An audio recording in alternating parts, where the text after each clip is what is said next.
What is going on, guys? This is Andy with Andy Z Anime, and today I am going to be reacting to This Monster Wants to Eat Me episode 8. Again, if you guys have not checked out my previous reaction videos, of course, to this particular series or to other series that I am currently reacting to, I do encourage you guys to go ahead and check those videos out. Again, I will leave a link of my channel in the description of this video down below. Also, guys, we are only 2 subscribers away from reaching 100 subscribers, and the incentive video for those 100 subscribers will be a season 1 live action TV series reaction from me. So again, it does mean the world to me when you guys take the time to show your love and support by hitting that like and subscribe button. Also, guys, feel free to share these videos with your friends who enjoy reaction channels. With that being said, guys, and without further ado, let's get started.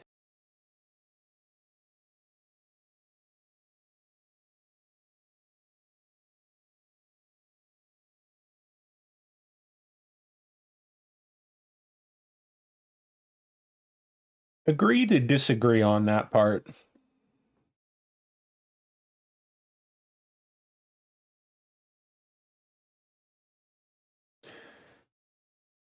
Also, something seems to be suspicious about that woman.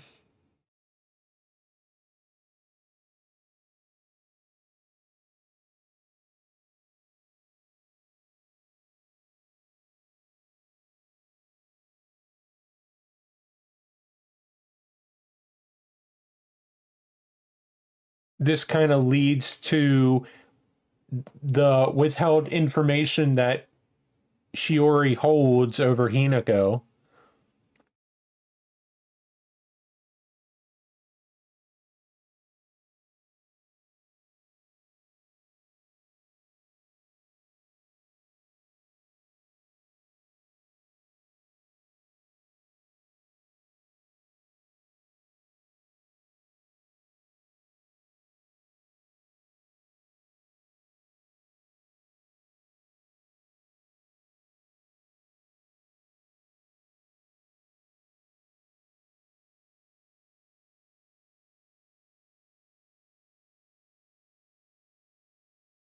Well, there's information that Shiori knows about Hinako that seems important, and there's got to be some sort of scenario that would change Shiori's and Hinako's views on the given situation.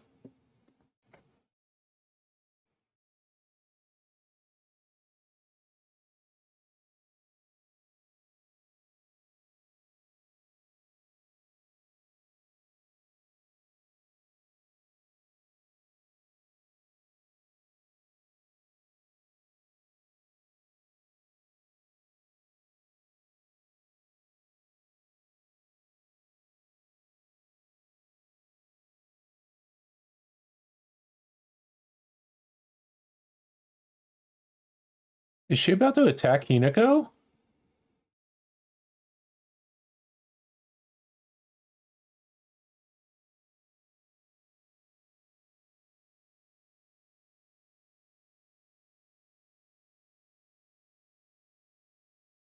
She never went to the bath?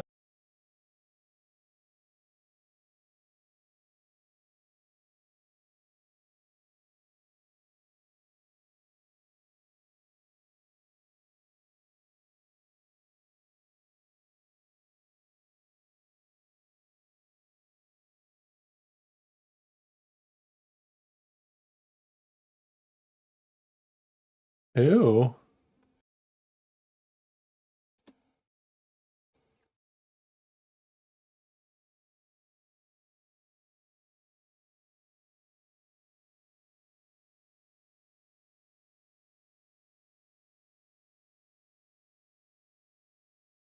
Oh, Hinako needs help, man.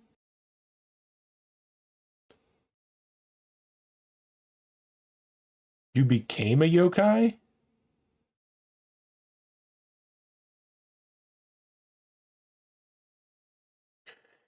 So, what were these conditions that needed to be fulfilled for a human to become a yokai?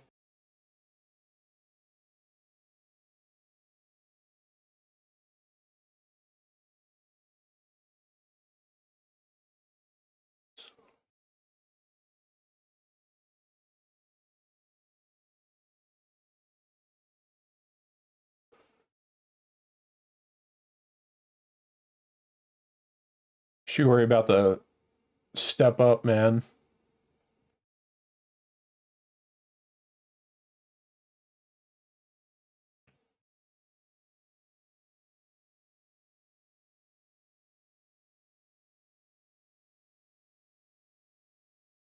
Yeah, why is she second guessing death right now?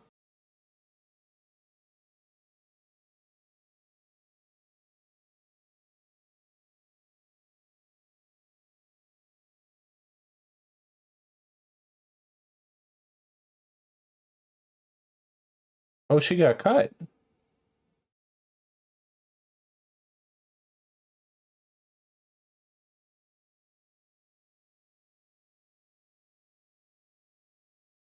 What's unique about her blood?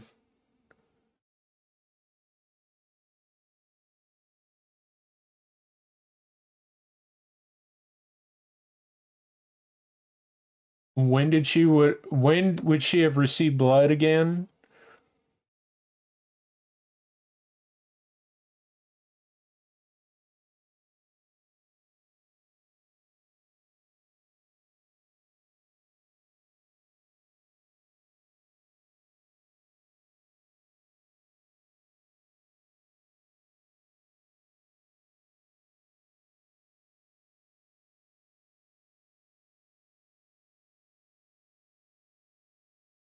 Well, yeah, the yokai that you have witnessed have been rather terrifying in appearance.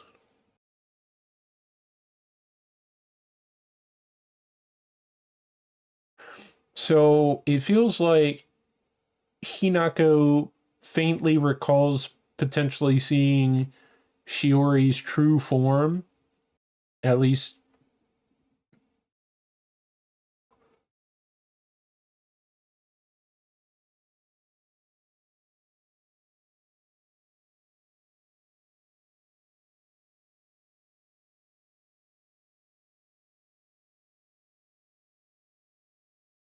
So I think she's trying to figure out when she received mermaid blood.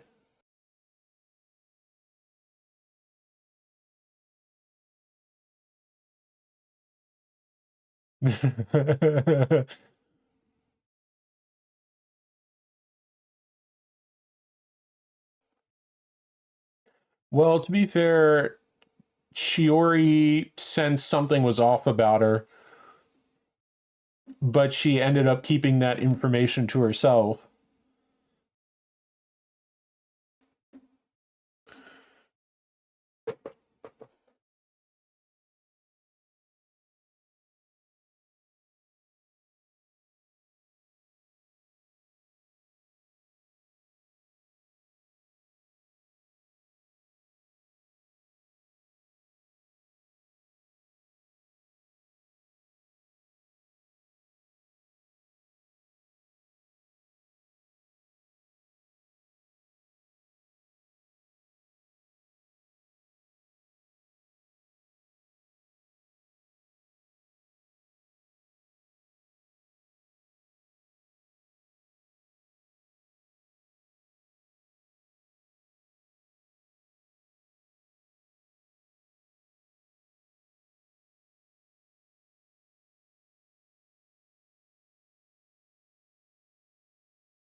Yeah, Miko?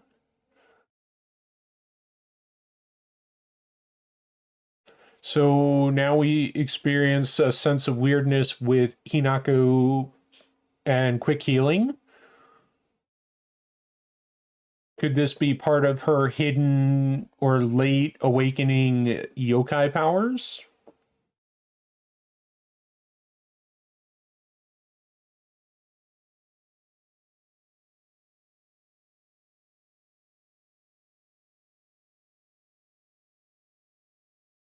But why would you?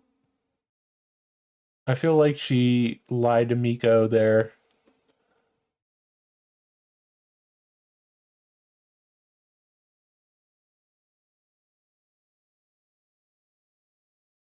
How is she alive? What?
So it could have been inherited from a parent that was a yokai who also was a mermaid.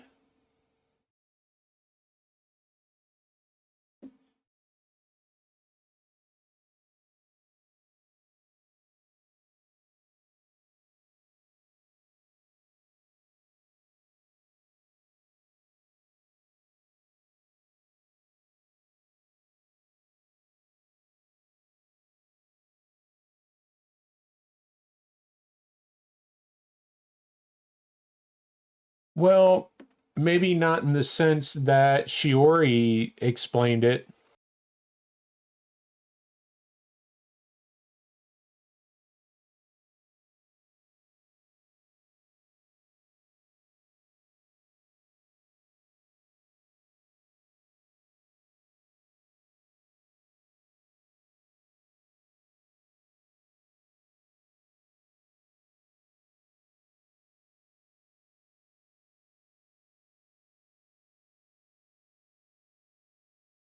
Okay, guys, that was This Monster Wants to Eat Me, episode 8, and things are getting kind of interesting.